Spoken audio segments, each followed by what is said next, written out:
Chronique numéro 56, si je ne m'abuse. Bonsoir à toutes et à tous.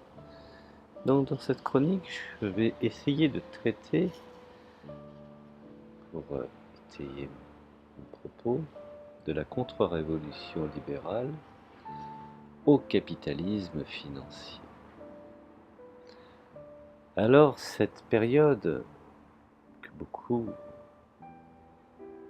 entendent parler, que beaucoup aujourd'hui parlent comme étant une période plus ou moins faste, c'est à partir des années 80 qu'on assiste à un retour aux fondamentaux, je dirais, du capitalisme. C'est le triomphe, soyons clairs là-dessus, du capitalisme néolibéral, cette fameuse révolution conservatrice impulsée, je dirais, par Ronald Reagan aux États-Unis et Margaret Thatcher en Grande-Bretagne. Ce que certains ont qualifié effectivement de stratégie du choc. Les classes dominantes, je dirais, adoptent une stratégie offensive. L'objectif est de rétablir la part des profits en brisant, je dirais, la capacité de résistance des travailleurs. Modifier le fonctionnement du marché du travail pour consolider, ma foi, la victoire du capital, voire même d'organiser le reflux des dépenses publiques et des impôts. C'est en cela que l'idée friedmanienne du sieur Milton Friedman devient, je dirais, l'élément dynamique. Souvenez-vous, l'école de Chicago. Je ferai un audio sur cette école de Chicago qui, à mon sens, a son importance dans les années 80. Et quelque part, nous sommes un petit peu aujourd'hui, nous en avons les affres et les conséquences. Alors, les actionnaires détenteurs du capital financier reprennent le pouvoir de décision dans les entreprises au détriment des dirigeants. Donc, vous voyez, nous sommes passés dans une nouvelle étape. Je dirais même qu'ils exigent désormais d'être fortement rémunérés, tant en dividendes qu'à travers la progression de la bourse. Organe incontournable. Une part importante des profits doit leur être reversée, bien entendu.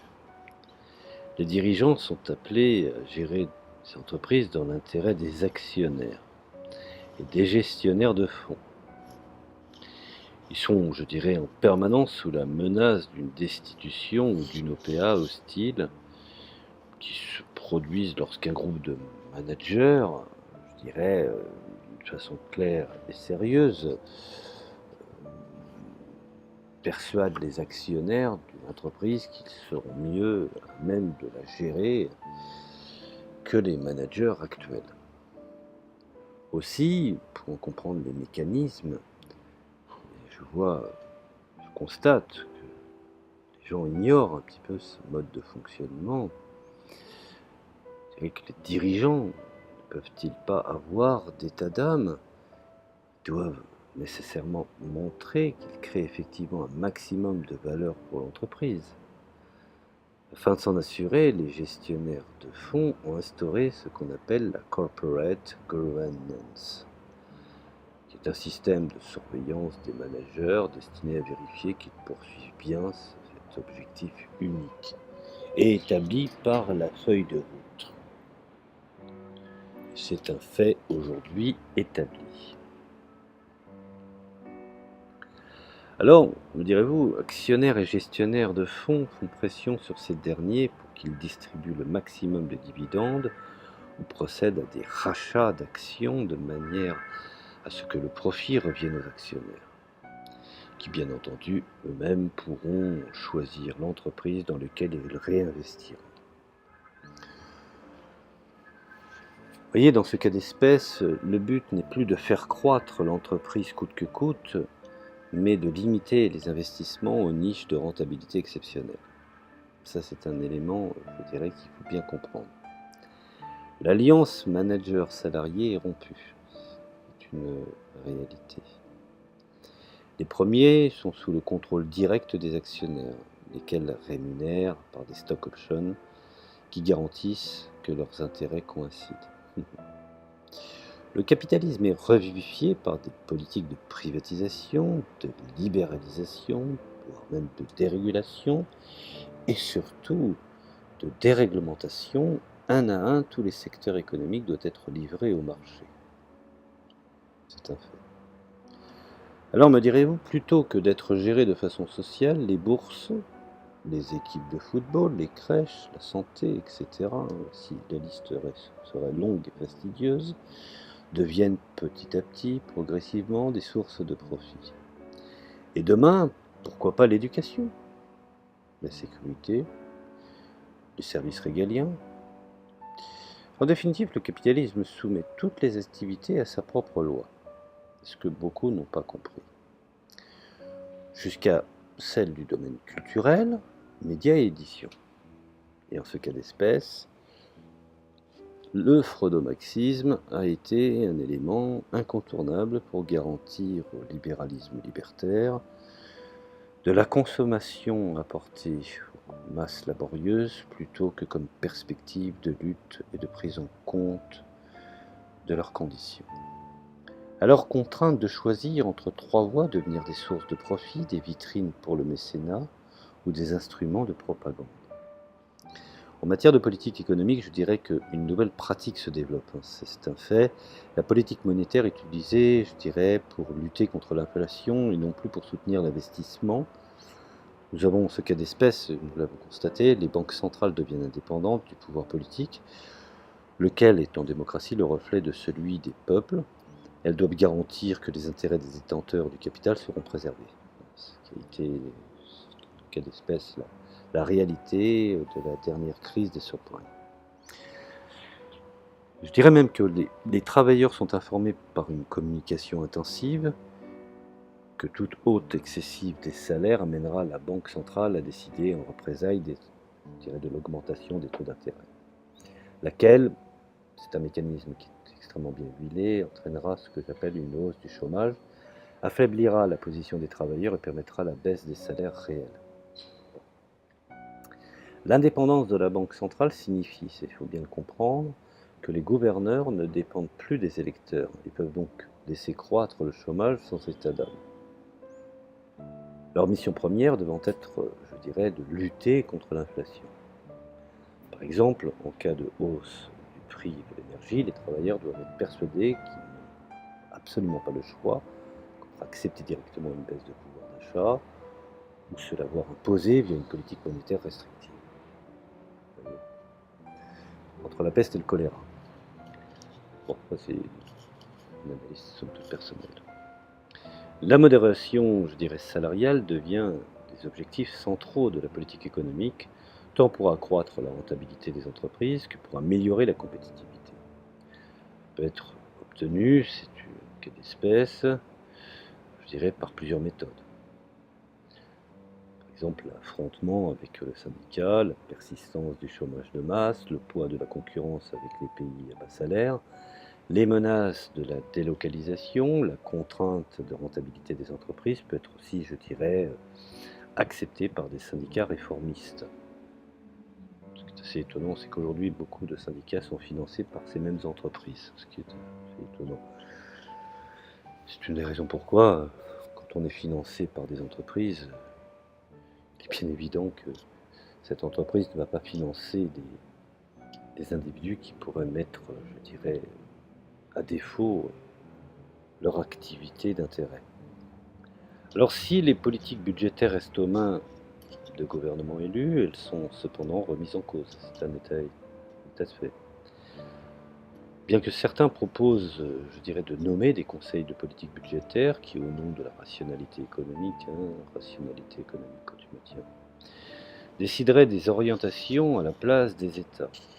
D'autres, bien entendu, suggèrent de mettre en place des normes rigides qui paralyseraient les leviers budgétaires. Ainsi, on peut le constater, en Europe, le pacte de stabilité et de croissance prévoit-il que les déficits publics ne doivent pas dépasser 3% du PIB et le déficit public 60%. Le pays doit viser un objectif d'équilibre des finances publiques et année par année réduire leur solde public, évidemment. Et ça, c'est une réalité, c'est pas de la masturbation intellectuelle ou de la mythe et irréalité.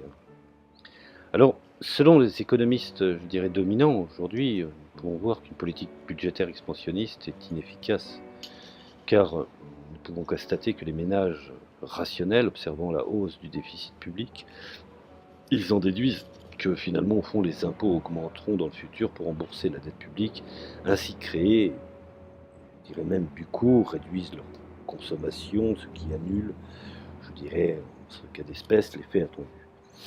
Alors même, je dirais même, mais si on peut dire que cet argument n'est pas fondé, si la politique budgétaire est mise en œuvre, en période de récession, bien entendu, relèvera le niveau de production, donc le revenu des ménages et les recettes fiscales augmenteront automatiquement, ce qui est une évidence, comblant ainsi le déficit initial, et il ne sera pas nécessaire effectivement d'augmenter les impôts. De même, je dirais même que les économistes dominants prétendent que la hausse des déficits publics va augmenter les taux d'intérêt, donc nuire à l'investissement. Bon. Or, si on regarde de plus près, en période de récession, la politique monétaire et les politiques budgétaires sont logiquement orientées dans le même sens. Donc les taux d'intérêt sont faibles, si vous y réfléchissez à deux fois. La thèse, par exemple, des institutions économiques internationales, telles que par exemple le Fonds monétaire international, le FMI, ou l'Organisation de coopération et de développement économique, l'OCDE, dont j'ai parlé dans ma chronique précédente, également la Commission européenne, et des économistes dominants, selon l'orthodoxa, qu'il faut réduire les déficits publics, et deuxièmement, le faire par la baisse des dépenses publiques, en particulier, je dirais, les dépenses sociales, plutôt que par la hausse des impôts. Alors en effet, la baisse des dépenses sociales incite au travail si elle frappe les chômeurs, les seniors, les titulaires des revenus minima, tandis que la hausse des impôts décourage, je dirais, les travailleurs de travailler dans les entreprises et d'investir. Donc, particulièrement investissement en entreprise. Bon. On pourrait dire que même il fait cependant oublier, je dirais que la contraction des dépenses publiques et sociales pèse lourdement sur la demande, je dirais, et qu'en période de chômage de masse, ce n'est pas le refus des travailleurs de travailler qui limite l'emploi. Le modèle social européen est mis en cause. Aujourd'hui, ce n'est pas parce qu'il y a une minorité qui s'enorgueillissent de profiter des affres de la progression qu'il n'y a pas une majorité qui, aujourd'hui, sont exclus. Alors le droit du travail, sujet trop protecteur, nuirait à la flexibilité et à la mobilité des travailleurs. Tout un attirail, bien entendu, idéologique de langage est mis en place dans la formation des nouveaux managements et des nouveaux managers, tels que par exemple psychorigide, pour celui qui a des principes, flexible pour celui qui finalement est un peu lâche. Donc vous voyez, même dans ce que j'appelle sémantique, on y met, je dirais, des outils permettant d'armer ceux qui veulent justifier l'injustifiable.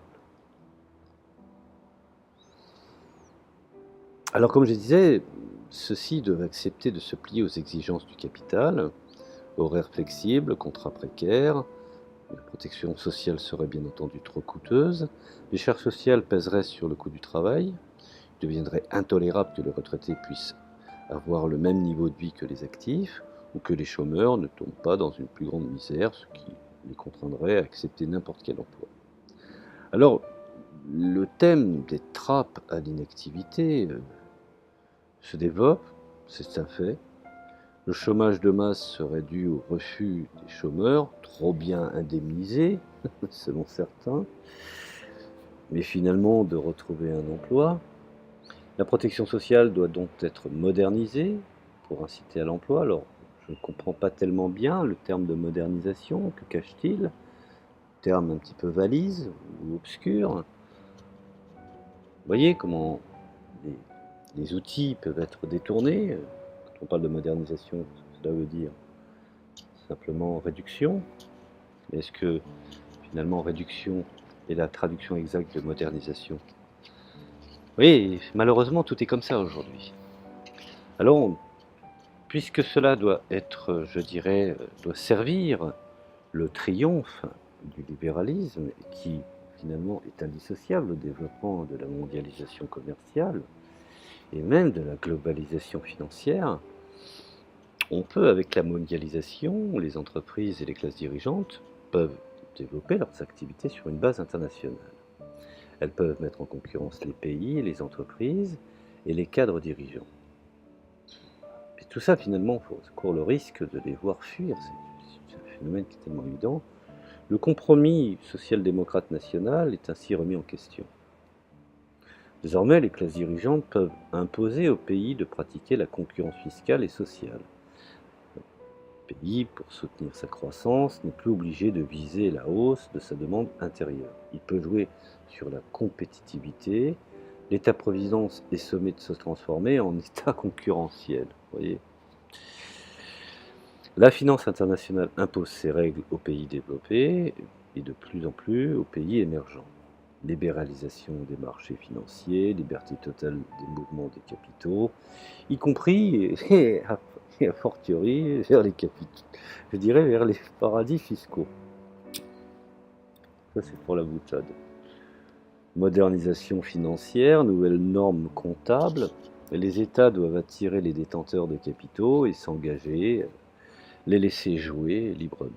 Ils doivent bien entendu garantir qu'ils n'interviendront pas dans la gestion des entreprises, n'imposeront pas bien entendu de réglementation, par exemple en matière de garantie d'emploi, de réinvestissement des profits. Ils doivent privatiser, déréglementer et surtout réduire la fiscalité tant sur les entreprises que sur les propriétaires d'entreprises, bien entendu, pour maintenir le statu quo, les cadres supérieurs. Alors cette évolution a été ardemment soutenue par la pensée économique dominante. La plupart des économistes se sont ralliés à la vulgate libérale. Selon celle-ci, l'économie est d'autant plus proche de l'optimum que les marchés sont devenus développés et fonctionnent librement, et que les réglementations, ce que j'appelle les impôts, ainsi que les dépenses publiques sont réduits au minimum. Beaucoup d'économistes nommés par le système ont développé des modèles basés sur la théorie des anticipations rationnelles, selon laquelle, bien entendu, les marchés financiers sont efficients et je dirais permettent de déterminer les valeurs fondamentales des entreprises ou des taux de change. Les spéculateurs sont utiles, ma foi, car ils analysent au mieux toutes les informations disponibles et font inévitablement converger les prix vers leur bonne valeur. Grâce à la flexibilité des prix et des salaires et au bon fonctionnement des marchés, l'économie est toujours au plein emploi. Il ne peut y avoir de chômage involontaire puisque le bon fonctionnement du marché travaille et permet une baisse suffisante des salaires. Le chômage ne peut provenir que de salaires trop élevés. La politique économique est donc inutile. Elle est même néfaste, car les hommes politiques ont tendance, pour être réélus, à augmenter les dépenses publiques sans augmenter les impôts, induisant finalement, fatalement, des déficits publics trop importants, et qui, je dirais, in fine, aboutissent à faire augmenter le taux d'intérêt. Alors aux yeux des économistes libéraux, l'objectif doit être de réduire les impôts, je dirais qui découragent le travail et l'épargne. Donc les dépenses publiques, en particulier les dépenses sociales, lequel incite, je dirais, les plus pauvres à vivre dans l'assistance. Vous voyez, on est encore dans les clichés. Maintenant, on sait d'où cela peut venir. De même, il faut réduire les prestations chômage et faciliter les licenciements. Ce système a permis une forte croissance entre 1995 et 2007, notamment dans les pays les mieux adaptés à la mondialisation libérale, les pays anglo-saxons, bien entendu. D'un côté, les pays émergents et certains pays européens qui ont su jouer le jeu de la compétitivité de l'autre. Toutefois, je tiens à signaler que cette croissance s'est révélée extrêmement fragile, puisqu'elle repose sur des bulles financières, des bulles immobilières et une hausse de l'endettement. Les classes populaires et la classe moyenne voient leurs revenus stagner en raison de la pression sur leurs salaires et les minima sociaux. Les gagnants sont finalement les cadres dirigeants et les bénéficiaires de revenus du capital. Les inégalités se creusent, la cohésion sociale se fissure, le capitalisme néolibéral par construction conduit finalement inexorablement à étouffer les salaires et à la consommation, bien entendu. Il engendre en définitive et par conséquent une tendance permanente à la récession. Et comment, dans ces conditions, la demande peut être, je dirais, suffisante, puisque dans ce cas d'espèce, c'est ce qui est recherché. Dans les pays mercantilistes, par exemple la Chine et l'Allemagne, la croissance est impulsée par de forts gains de compétitivité. Les salaires sont faibles par rapport à la productivité. Les entreprises peuvent faire de gros profits. Les exportations sont portées par la compétitivité, tout comme la force industrielle induite par la rentabilité des entreprises. La demande, par exemple, intérieure est relativement faible.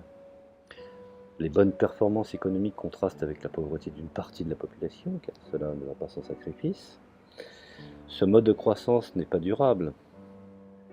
C'est du bricolage, soyons clairs là-dessus. Les excédents ainsi obtenus le sont au détriment des pays partenaires, les États-Unis dans le cas de la Chine, le reste de l'Europe dans le cas de l'Allemagne. Et ceux-ci sont contraints bien entendu de s'endetter, ce qui fatalement aboutit à une crise de la dette en 2011. La Chine se plaint d'avoir accumulé des réserves en dollars, l'Allemagne de devoir financer les pays du sud de l'Europe, mais elle ne voit pas que ce sont leurs propres politiques qui ont creusé les déséquilibres mondiaux. C'est étonnant. Alors, pour ce qu'il en est par exemple dans les pays anglo-saxons, la demande est soutenue par le développement de la financiarisation. Les ménages des classes moyennes bénéficient de la hausse de la bourse, du prix de l'immobilier, des facilités d'endettement. La demande peut ainsi être forte malgré la stagnation des salaires. Et sans déficit public, bien entendu. C'est le miracle de la grande modernisation. Et on est encore dans un terme valise. Les ménages consomment sur la base des profits futurs anticipés ou de leurs revenus futurs ou d'une valeur future de leur maison. Mais le système n'est pas soutenable puisqu'il repose sur la hausse continuelle des prix, des actifs et de l'endettement.